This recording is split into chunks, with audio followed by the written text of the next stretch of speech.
Hello, everyone. Good afternoon from New Zealand. I'm Simon Tupman, and welcome to the April 2021 edition of Law Chat, the monthly series whereby I interview luminaries from the legal services sector from around the world to gain insights, ideas, and inspiration for our viewers and our listeners. This month, I'm delighted to be joined by Joel Barolsky from Melbourne. Many of you may know Joel. For over 30 years, he's helped law firms, accountancy firms, and other advisory firms to plan, to innovate, and to grow. He's a senior fellow of the University of Melbourne, and he is a monthly contributor to the Australian Fin Review Legal Affairs section and creator of the Price High or Low iOS pricing app. Joel, great pleasure to have you on Law Chat. How are you? Hi, Simon. Great to chat with you, and I appreciate the opportunity to be part of this series. It's really is growing in quality and in stature. So well done to you. Look, thank you. And I would be remiss not to acknowledge our sponsor as well today. I normally open with that, but I would like to acknowledge also to the support of Moore Markhams, business advisors and accountants, providing unique and specialist financial services for the legal profession. So thank you, Moore Markhams. So Joel, we're going to talk today a little bit about law firm management, something that you've had great experience with over the years. And my attention was caught to an article that you wrote for the Fin Review a couple of years ago, in which you talked about the growing pains of law firms, particularly those in the what we might loosely describe as the mid-sized sector, who sort of risk vanishing into what I think you called the Bermuda Triangle of management. Do you want to sort of expand on that? Sure. Look, thanks for that. And it's interesting because that article's probably my most widely read and commented article that I've ever written. So obviously it struck a chord, but it really goes to the heart of this issue of growing pains. And rather than perhaps going through the theory of it as such and the background, I thought I'd perhaps share a story or tell a case study which reflects the essence of it. And this firm, and I prefer not to name the firm, just call it Firm ABC. There were three partners in a fairly large regional city here in Australia, and they embarked on a quite aggressive growth strategy. And over 8 years, they brought on five new partners. One or two were internal promotions, but three were lateral hires. And they also set up a new office, actually in two other new offices in two other sort of satellite towns, and widened their service range and did a range of things that firms that grow do. And what they noticed after this 8-year period is that whilst their revenue had grown substantially, their profit per partner had actually stagnated and looked to actually be declining. So they were getting bigger, but not necessarily more profitable. And sort of asking the question, well, what's going on? So we're growing, but we're not necessarily growing profitably. And what it turned out was that the firm had a very strong egalitarian sort of ethos and partnership ethos, where they wanted to involve all the partners in decision making.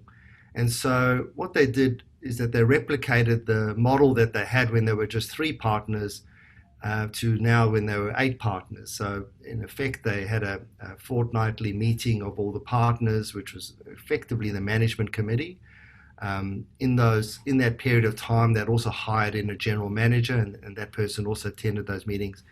And every 2 weeks, they had these management meetings, and they would go through the regular agenda of sort of running and operating the firm.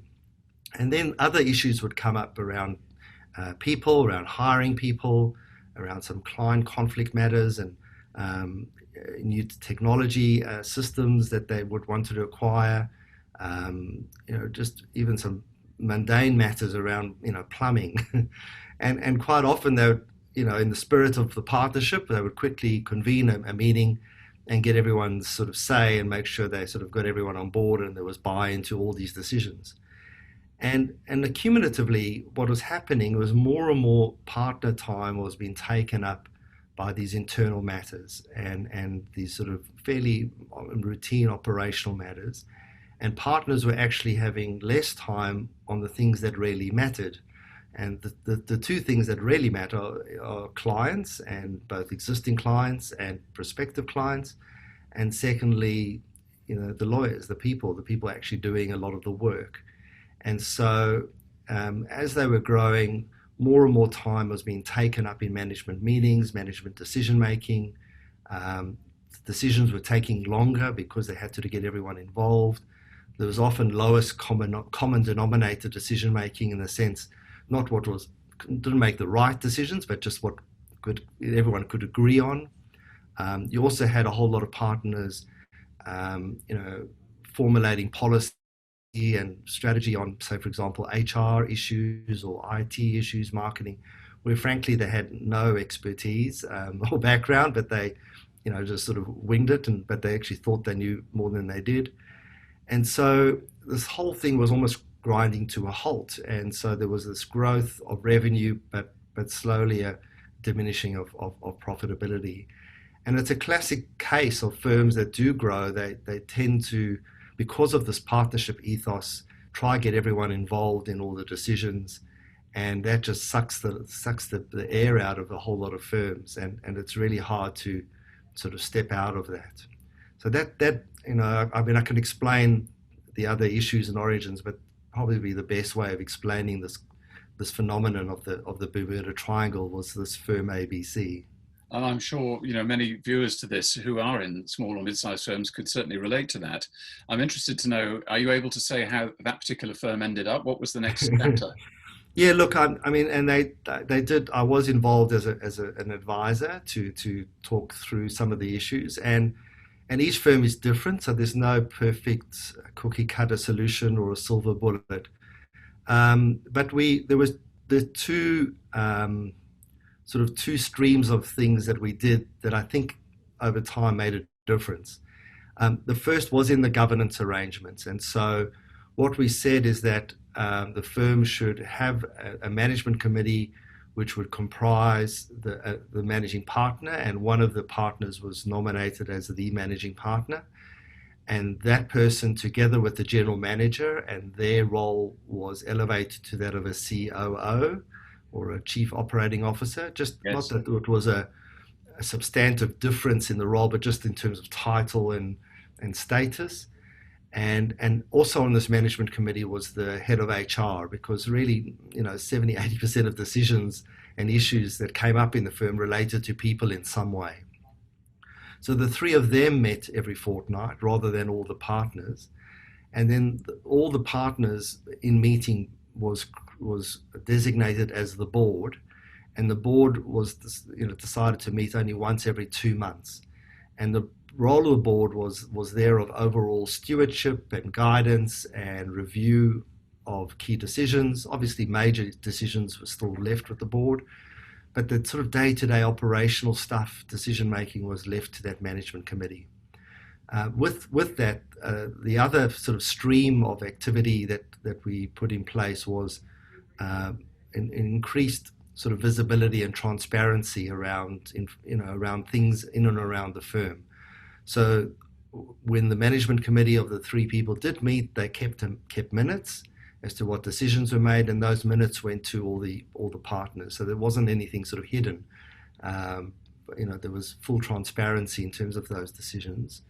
And then secondly, the firm made a conscious effort to actually utilize their practice management system to its full potential, in the sense of giving partners full visibility of performance. Because what they actually noticed is that a fair amount of the partner meetings that they used to have, or the management meetings, was really around just reporting. It was just reporting what's going on, and how's performing, and how's this group going, and what's going up. And actually a lot of that was now being captured in the firm's practice management system. The data was already there. It just needed to people to access it in a different way. And so they gave partners the training and dashboards that were readily available. So it was really a couple of buttons. So there was much more transparency without the need for a meeting of what was going on in the firm. Partners had that sense of control. They had a sense of comfort in what was decisions that were being made, the progress of the firm, without the need for regular meetings. And then over time, trust was developed in the managing partner and the COO and the HR manager just to make the right thing, make right calls. Occasionally they didn't, but on the balance they did, and they made them with the right intent, and the rest of the partners became good followers. So there was now a leadership regime in place, and the rest of the partners became good followers, and they could get on with doing the stuff they're really good at, and which is clients and people. And so it was really those two things around giving some perhaps more power to a smaller group, but with some visibility and oversight, coupled with more conscious transparency, I suppose, is a way to express it, but without adding cost of reporting, because a lot of the data is there, and these systems, the practice management systems that firms have these days are incredibly sophisticated. The data, you can cut it left, right, and center, and it's just making that available. And it seems to have worked in that firm, and not to say it's going to work in every other firm, but the principles around, I think, are sound. So I have a question. When you were called in to intervene, and presumably you proposed a board-like setup with the reporting measures that you've discussed, did that meet resistance from any of the partners at the time, or was it an easy sell? No, look, what I did is try to get a sense of what the issues were. So there was some initial investigation and speaking with each of the partners individually, just to get a sense of what they thought the concerns and issues were. So built up some understanding of the culture and style of the firm firstly. But when I went in, I didn't just go in with one option. You go in with, say, look, there's 3 or 4 ways you can go forward with this. One is just continue as you are, but I don't think that's going to service your needs. 2 is, bring in an external CEO who's going to just make all the decisions. And I just said, personally, that seldom works because the partners generally, still want a level of control and ownership and stewardship of their firm. And it takes a lot for them to develop the trust in another person, and particularly if that person isn't a lawyer. And then there were 2 or 3 other sort of options in the middle kind of thing. And so we worked out this was a preferred option. And the other thought here was that it's when you put in these kinds of changes, you're also careful as to look at what the barriers to exit are, in a sense. What can you unscramble the egg, yep, in a sense? And so if you put in a new governance arrangements like we did, could you revert back to another model? And we could easily do that. So this was put in place sort of for a year or 18 months on a trial to sort of check how it went, and then we could then tweak or make changes. But it wasn't like it was, you do it this new way and that's it. You can't change again. It was seen as something we could tweak and improve as we went along. So it was really providing those different choices and working through those, and then coming up with a preferred model, which was framed as a pilot or as an experiment in a way, yes, with a sort of period to review. Yes. Quick question though. You mentioned, I think you said it was a three partner firm. Was that correct? Yeah, initially. Yeah. In your experience, Joel, is there a critical mass whereby firms need to revisit their governance and management model, whether that's reflected in terms of the number of partners, or probably more importantly, the number of people who are actually working inside the business? Yeah. Look, yes, and I don't think so. I mean, it's strange. I have a firm, a client here in Australia who's probably close to 50 partners, and is run by one managing partner, and sort of quite happily, I don't know, they've sort of found a model that works for them, and off they go. And there's no clear rule of thumb that I would apply. A couple of pointers I will make though is that the model that emerges is one where there's as I said before, effective leadership and followership. So there's someone who the partners do trust to sort of take those basic operational decisions, and also trust that when there is something really important or critical or of high risk or of significant dollar value or cultural importance, they'll they'll be consulted or be brought back to the broader partnership. So there's a trust in that, and so they'll get on with it and focus on the other stuff. But what happens is when that partner leaves, or there's perhaps a change in the executive committee or some significant movement in that governance model, you sometimes see firms revert back to the beginning. So I might share another story, a very, very successful firm in, actually I won't mention the city because I think you'll know again, here in Australia, and was led for 20 years by a very powerful, influential managing partner who was executive chairman, and he eventually left the firm on a fairly acrimonious way. But he was a benevolent dictator, let's put it that way, and the firm did very well under his leadership. But his style and the way he operated started to really grate on people, and eventually he was asked to leave. But with him leaving, there was this massive vacuum, leadership vacuum, but also this huge resistance to just putting in place another benevolent dictator.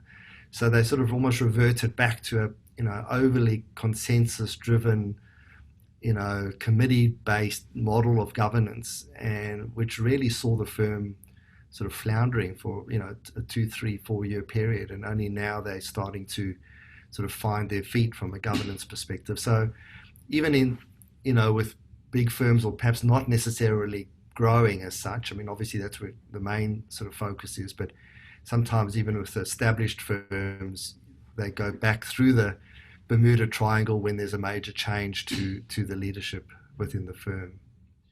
And you talked about the symptom there for that particular firm that you opened this discussion talking about, was the fact that they'd grown, but that their profit wasn't growing at a commensurate rate. Yeah. Presumably, loss of profit or lack of growth of profit is not the only symptom here. Presumably, low morale, people leaving the firm, internal squabbling, all of these things, in my experience anyway, and I'm sure you probably agree, are symptomatic of firms that arguably have lost control of how they run their business. Most definitely. I mean, the focus in this case was on profit, and it was quite measurable in that sense, but also just the level of irritation that partners had with each other. Like, beforehand there was this real sense of, collegiality and friendship and, and working well together. They were real mates, and suddenly, they had these meetings, and there was just more and more tension and difficulty in working through all these things, and even small issues became, major points of contention. So the vibe and the energy in the firm also was severely impacted by these sort of debates and conflicts over quite small matters. So it's most definitely, and quite often partners do think that conflict at partner level is not visible to anyone else in the firm, but quite often people pick that up very quickly, and it doesn't engender confidence, and people will move on or leave, or it does have a second order effect as well, most definitely. Are you witnessing in Australia and elsewhere where you operate an increasing acceptance of executivization in law firms, and a greater acceptance amongst partners to let go? Look, it's can you generalize?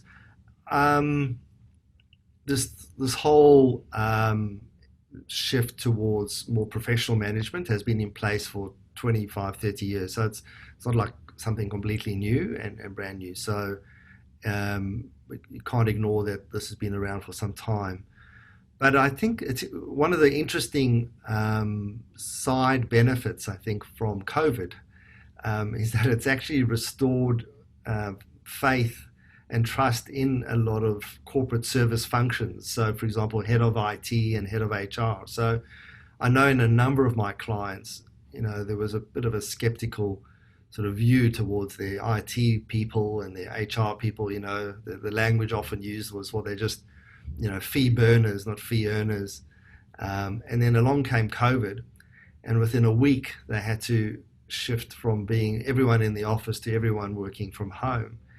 And miraculously, it just happened seamlessly. Like people just were able to work from home, and issues were dealt with, and HR were happy to help navigate a whole range of issues around changing hours and conditions and remuneration reviews and salary and a whole spectrum of issues about dealing with staff in a new way of working. And interestingly enough, they earned more credibility and more recognition, I suppose, for their role and their value that they can bring to a firm, particularly in this crisis situation. So I think they're in a window of opportunity in some of the medium-sized and larger firms, the people in corporate services, given the impact of how well things have gone generally in this COVID period. So I think that's happening. But then in Australia, we've had a very high-profile case, and I'm not sure how much coverage it's got in New Zealand, of the CEO of Minter Ellison here. It's not Minter Ellison Rudd Watts is a separate a partnership and affiliated, but the Minter Ellison Australia, the CEO was in effect forced to resign for an email she sent to all staff. I don't want to go into the ins and outs of all of that, but one of the factors that was sort of raised was she was an accountant, and she was a professional manager, came in from a Big Four. What did she know about lawyers, and could she manage a law firm? And so there was all that sort of questioning again around can a non-lawyer CEO manage a group of lawyers? And it's an interesting question. The general thrust of it is that in most cases it doesn't work quite well. Having said that, where there is a very good, what I found is where there's a good CEO with a firm chairman or a firm managing partner, and the two of them run the firm jointly. So there is sort of a person representing the partner's interests who is one of the lawyers, and they work hand in glove with a professional CEO who perhaps is an accountant or a professional manager from another background. Quite often that model works quite well. So it's a very long answer and long-winded answer to your question, but there are ebbs and flows with that and a whole lot of nuances. Is it a blanket? Yes, professional managers come in and save the day.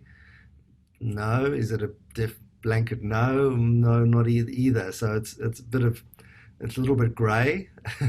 But I'm a quite big fan of this the dyad or the duo where there's a COO and or a CEO and a managing partner working hand in glove, where the CEO runs the firm from an operational and financial perspective, and the managing partner deals most actively with the partners, facilitates partner performance management, also represents the firm externally and helps on the client side as well. And I see that model working well in most cases. It seems to work quite well in the Northern Hemisphere, where firms perhaps tend to be bigger and where the management suite tends to be more extensive, with more, if I can call them, C-suite operators in there, be they chief innovation officers or whatever title they choose to get them. Yeah. But closer to home, I've often been asked by clients and law firms about the effectiveness of or efficacy of having non-executive chairmen sitting on the boards, the kind of boards that you discussed at the beginning of this chat. Yeah. Do you have a view about having non-executive chairs? Yeah, look, from experience than any study that I've done, but most firms that I work with in Australia tend to have non-executive directors, but not non-executive chairs. So, and I think there's a subtle difference, that there's quite often in those firms, they'll have a chair of partners who's a partner, but they will often include a non-executive director or two on their board. And that role of that NED is different from different firms. In some firms, they really assist with business development. So it might be someone from the local business community who's got a very thick black book of contacts and can open a lot of doors, and having them on the board is really helpful from a BD perspective. But in other cases, and one example in the public domain is a law firm of a client of mine called Hall & Wilcox, and they have a chap, Pete Williams, who's a NED on their board. Pete is former head of Deloitte Digital.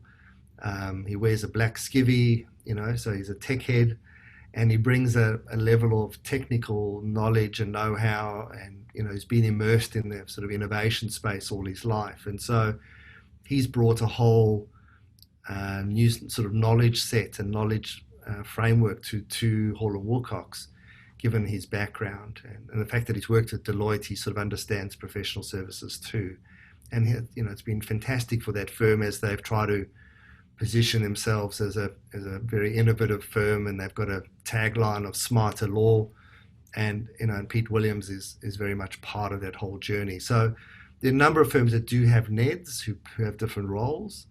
There are not that many would have a chair as the non-exec.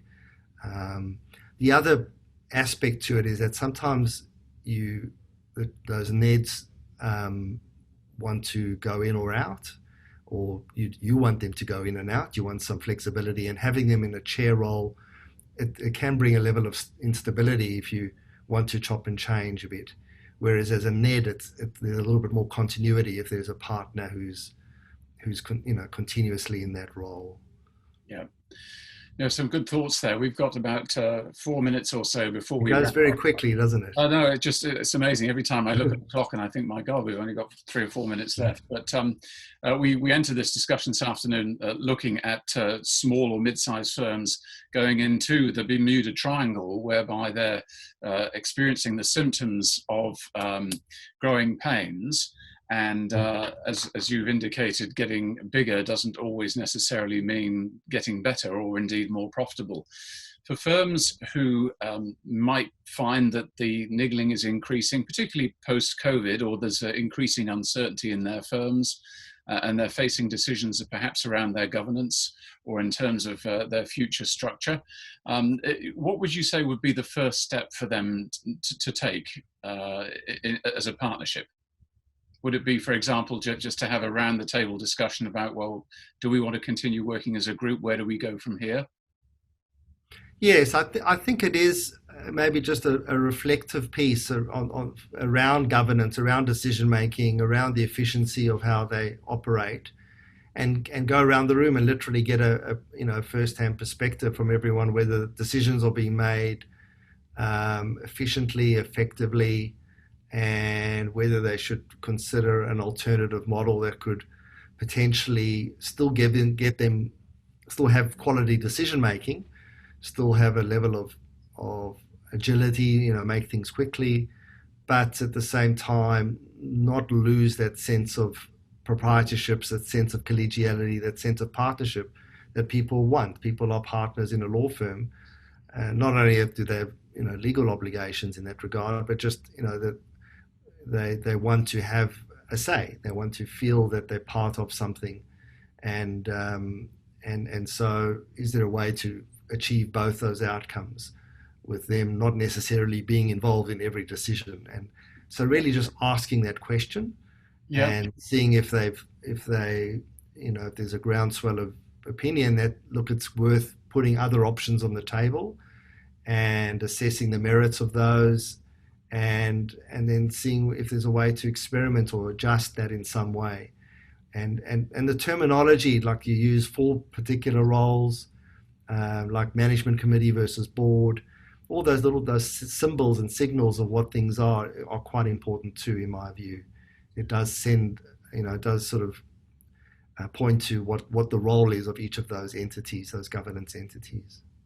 And I guess maybe the final point here would be perhaps there is a fear of loss amongst some partners when there is an element of relinquishing control to people who've got the requisite skills to manage. But in your experience, and we've got about 1 minute to wrap this up now, firms, by the sounds of it, particularly from your first case study, are better off when they are able to place their trust and faith in good people who are there to advance the interests of the firm. That's right. So there's good people, but also with a level of transparency and visibility around those things. So they still feel like they're not, not being blindsided, and as owners, they still have sort of full visibility of their asset and of their investment and of the thing they've, got equity stake in and their risk. And a good managing partner, a good leader knows when to knock on their door, knows when to consult, and when the key decisions that they should be bought into. So it's a fine balance, but it can be achieved. Indeed, question of balance. It's like the equilibrium of life, really. And I would love to extend this discussion and talk about the role of the managing partner and whether that's full time, part time. But we could be here. Well, welcome to come back and continue that. It's fascinating. Well, we may do that, but for now, I've got to say au revoir and a big thank you to you, Joel, for joining us from Melbourne today. All the best with your continued good efforts in the legal services sector. I appreciate you making some time available to chat with us all. Sure. All the best. All the best to you, Simon. Thank you. Thanks very much. Take care, everyone. We'll be back next month. Bye-bye now.